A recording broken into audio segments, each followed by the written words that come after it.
ships, with sturdy timber sides and spiked roofs to protect the crews. When this was done, Yi sailed kilometers west to Orenpo, which had a more open harbour.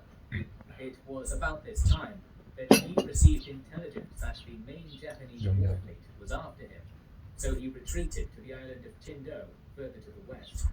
A 13-strong scout fleet tried to destroy Yi on the 17th of October, but was fought off without much difficulty. In the days after this minor skirmish, the main Japanese fleet arrived at Orenpo and began building up its